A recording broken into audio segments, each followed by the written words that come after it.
Good morning, everybody. So I'm outside today. I'm in my backyard, and what we're going to do today is we're going to take a look at drip irrigation. So I'm actually going to be installing some drip irrigation into my vegetable garden here. So this is my backyard, and I thought we could use my own yard and do some projects, show you how we can get these things set up. And I know it's not exactly the same because you're not physically working on the project, but at least I can give you the tips, the tools, and some experience in doing something like this. So this is for our irrigation and landscape maintenance unit. We're gonna have a couple more videos, but let's give it a try. So I'm gonna stop recording, and then I'll show you the garden and what we have to do. All right. So good morning, everyone, and happy Wednesday. All right, everybody. So this is my little vegetable garden. I got a bunch of herbs planted that I use when I cook. I've got some sprouts coming up. These actually are beets and carrots. So you can kind of see those things coming up. And then as I move over here, these are my squash. I have some winter squash and some zucchini planted. And then as we move on, I've got some tomatoes here ready to go.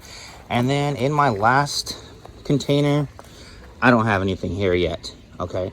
But I'm gonna get some stuff planted. And this is my raised garden bed. All the stuff for this project I purchased at Home Depot. It was pretty easy to put together. It's just 2x6 lumber and then these blocks that sit on top of one another. But right now, my problem is I have to hand water everything.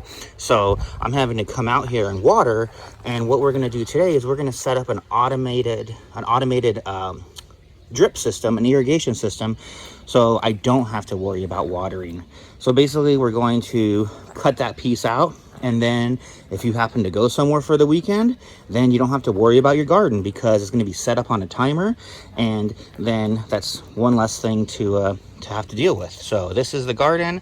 This is what we're going to be working with, and then next I will show you all of the components or the parts into putting up a drip system. So stick around and hopefully you get something out of this. So here we go. Bye, guys. Alrighty, everyone. So we had our little introduction. We took a tour of the garden area that's going to be getting the drip irrigation. And here I have laid out all the parts that we're going to be using.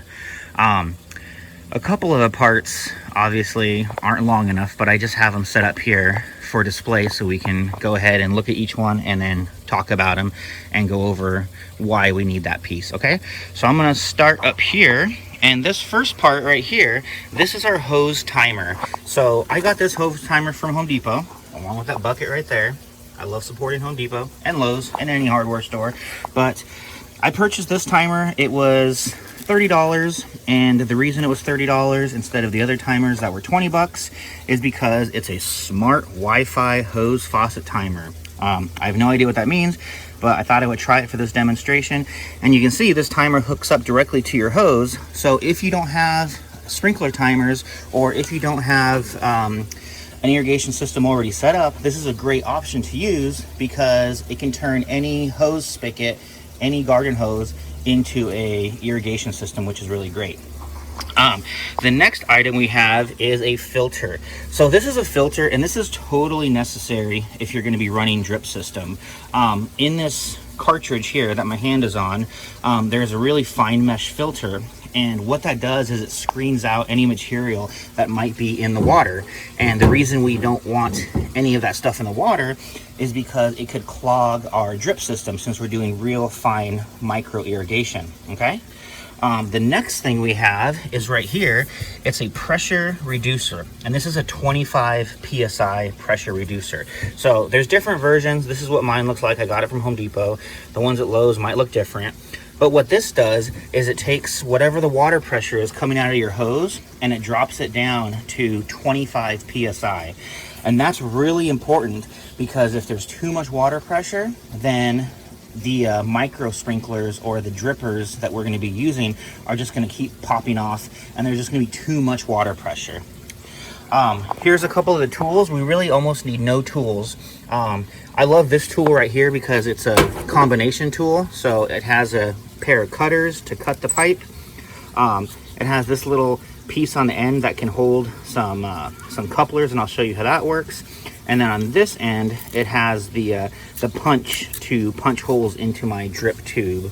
So this is kind of an all-in-one tool, but this one right here does exactly the same thing, and it costs $1. So that's basically all the tools we need. If you don't have this one, then you probably also need a pair of scissors to cut the tubing, or a knife, like a utility knife. So the next thing we have is the fittings. So these are all 1/2-inch drip fittings. I have a 90-degree fitting. I have something called a T, and then this is just a coupler. So those are 3 common fittings that you'll probably use for your drip system. Then we have the actual drip tube. This is 1/2-inch drip tube. This comes in rolls. I just cut a piece of it off for the explanation, but you can see that. And then we have above it, I didn't write the label down, but this is 1/4-inch drip tube. So we have 1/2-inch drip tube, and then we have 1/4-inch. And the 1/4-inch is what we're going to use to connect the emitters to this line. So we're going to use this line, the thicker one, then we're going to use a connector to the thinner line, and then to our sprinklers. And that brings us over to the next few pieces. So here are the connectors. So these are the connectors that we will use to make the union from our 1/2-inch line to our 1/4-inch line, and then to our sprinklers. And then I put out 2 types of sprinklers. I put out a drip emitter. So this is a drip emitter, and if you can see, it says 4 GPH. That means this will produce 4 gallons per hour. You can get 2 GPH, 1 GPH, you can get 10 GPH, but 4 is kind of the standard or the go-to. So this little emitter will give us 4 gallons of water per hour, okay? And then the other type of irrigation that I have are these little guys, and these are mini sprinklers. So they have a head on them, they have an attachment point, which is right here, and then those will get hooked up to our mini 1/4-inch line, and then they'll have more of like a spray or a sprinkler type pattern to them. And then the last thing that we need is some hold down spikes. So these are just U spikes, hold down spikes, landscape stakes. They come in all different names, but I think they're just called hold down spikes. And what those are going to do is those are going to help keep all of our lines in place so that we can get a nice clean fit for everything. Okay, so those are all the parts that we're going to be using, and we're actually going to utilize everything here to install our drip irrigation system into my garden. Okay, so this is just one thing that you can do at home. That one, it cuts off more work for you because you're not having to water or even think about watering. 2, you actually save a lot of water because now we're directing the water to the base of the plant, and we're only watering that one section. And then 3, it's just an easy project that you can do to just add some value to your garden. You know, having a drip system, it's gonna cut down on watering. It's gonna make it easier for you, and then ultimately, since you're not watering a large area, it's actually going to cut down on the amount of weeds that grow because you're going to have that soil that stays dry, and weeds aren't going to want to live there.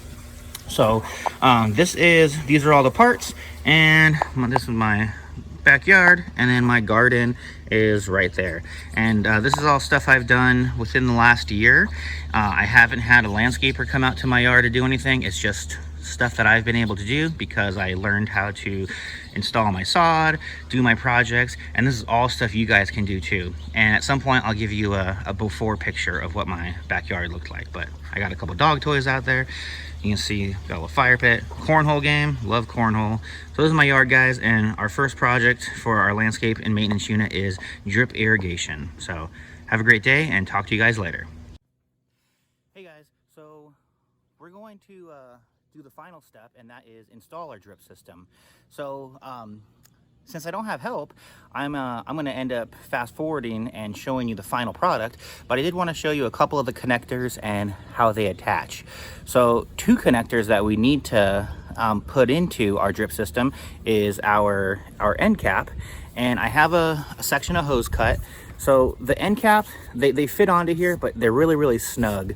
So the important piece to get as a smooth connection as you can is to have a nice clean cut. And I achieve a nice clean cut by either using a sharp pair of shears, scissors, a utility knife, or the cutter that I showed you in the earlier section. So I'm gonna slide this thing on, and it's tight. It's very tight, but it's supposed to be. I'm gonna slide it on as far as it can go. So now I have the end to my irrigation system. So this is the end piece, okay? I'm gonna go to the other side of it. I have a section cut, and I pre-measured everything, so I cut it to length. And then what I'm gonna do once it's cut to length is then I'm going to get it all attached. But I wanted to show you this first. So on my other end, I'm gonna add a different coupling, which is my T. So I'm gonna grab that out of my box real quick. 1 second. Don't you go anywhere. Okay, I'm back. So I have my T, and I'm gonna insert my T into here, okay? And it is a pain to get on there. All right, cool. So I got my T inserted, okay? So then the next thing I'm gonna show you is just how I would attach my drip emitters, and I'll show you that in just a second. Okay, so to install the drip emitters, I'm gonna use my tool that I have right here. This thing is a cutter. It's a really good little tool to have. So I can cut my drip tube. I have the plunger that I'm gonna use to plunge into my 1/2-inch tube. And then I also have a connector that I showed you earlier, and then also this 4 gallon per hour drip emitter, okay? So if you remember earlier in the video, I got this weird end on here. So what I'm gonna do on this end is I'm going to stick that emitter in there, and I'll show you why that's kind of handy in just a minute, okay? So I'm gonna grab my 1/2-inch tube. So in my 1/2-inch tube, I have this plunger right here, see? I'm gonna line it up, and without stabbing myself, I'm gonna pop a hole in there. So I popped a hole in there, you can see it, and then with my connector in the end of this, it just gives me some leverage. So then I can flip this over, pop that in my hole, and then it pops out. So now what I've done is I've made the connection for my 1/2-inch pipe. I've created a union to add my 1/4-inch pipe, which I'm gonna slip on. So I can slip my 1/4-inch pipe on. So now I have my 1/4-inch pipe slipped in there. And then the final piece is the actual drip emitter itself. And then that slips on to the end. So this is it. That's the whole drip system. We went from the hose with our timer to the 1/2-inch line. We created a union here with our connector. And then we went from the 1/2-inch to the 1/4-inch. And then finally to our emitter. And what's nice about this is completely customizable, so you can cut any length of tubing that you need, and you're able to directly apply water to a specific site rather than just using a sprinkler or a hose. This is targeted irrigation, and we talked about the benefits of that already. So that's basically the whole system. You can see my dog back there. He's wanting to come out. Thinks he's in trouble. So so that's the whole system, and I'm gonna go ahead and quickly get mine installed. It's not gonna take very long at all, maybe 10 or 15 minutes, and then I'll show you the final result. So stay tuned for that. Well, everybody, we did it. So I wasn't able to show you me actually putting in the sprinklers, but I did get everything hooked up just like how I showed you. So now we can take a look at it. Here is my main line. I have my little connectors here to attach to the drip line. And then as you can see, I have water flowing to my plants. So we can see I have emitters at each one of these plants. And then I said this was customizable. So now take a look at my smaller vegetables. I have these different sprinklers running, and these provide a little bit of a different pattern, so they're covering the whole area. And I chose these because these are sprouts. They're young seedlings, so they need a little bit different watering. And then as I come down further, you can see that my squash are getting watered. And how do we know? Because I can pull up the water and I can see the irrigation.